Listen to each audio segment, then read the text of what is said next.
Our next story is Up and Down. No Peggy today. She's downstairs having breakfast. Had a very busy night, did Peggy. Here we go. Once there were two friends. So who have you got? You've got the boy and the penguin.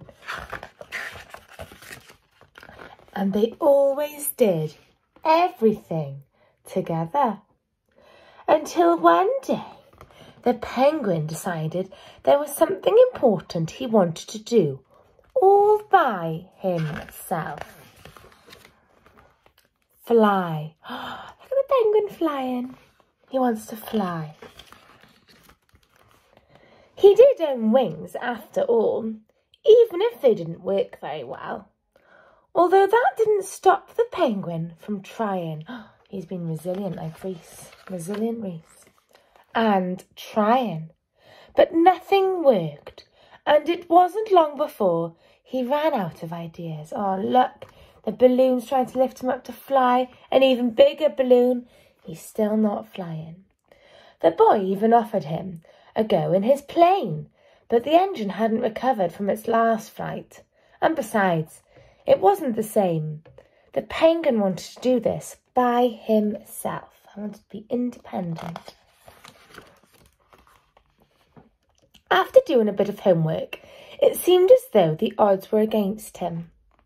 So together, the boy and the penguin decided it was time to ask for help. And look, they've gone to the zoo. They've gone to the zoo for help. When something caught the penguin's eye, and he knew this was his chance. And he's found a poster, and it says, "Ever dreamed of flying? Are you short and fat? The travelling show is looking for a new living cannonball." Oh dear, that doesn't sound very safe. In his excitement, he rushed off without a word. The boy didn't know where he had gone.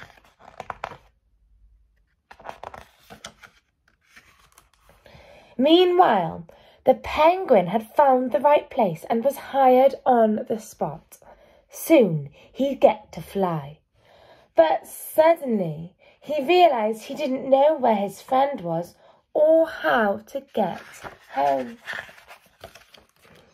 Later that night, the penguin couldn't help but miss his friend. Oh, look, he's thinking of his friend. Thinking of his friend.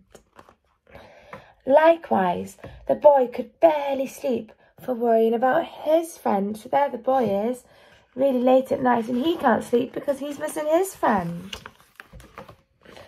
The next day, the boy tried to think of all the places the penguin would go, when something caught his eye. He didn't have much time. The penguin's big moment had come, but somehow he wasn't so sure about flying anymore. He wished the boy were there and even wondered if his friend had noticed he'd gone. Oh, poor penguin. He's worrying if the boy had even noticed he'd gone. Of course he had, because they were best friends. But it was too late for thoughts like that. Bam! He took off like a bullet. There's the penguin, look, shot up into the air. The boy rushed in, hoping he could still catch his friend. Look, he's looking for him.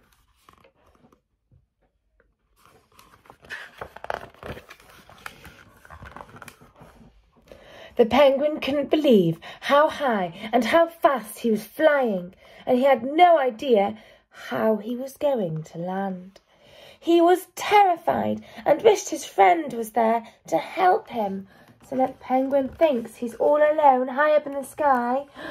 But actually, who was down there? The boy.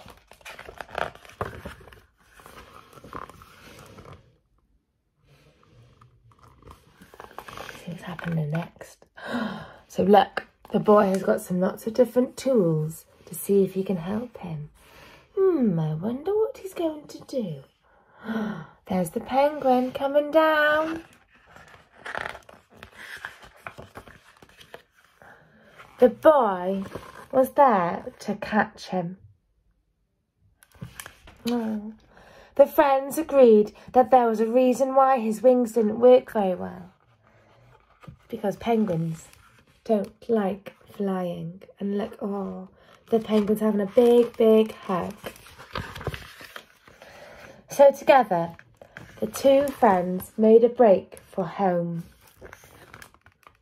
Off they go. A walk home. Oh, and to play their favourite game.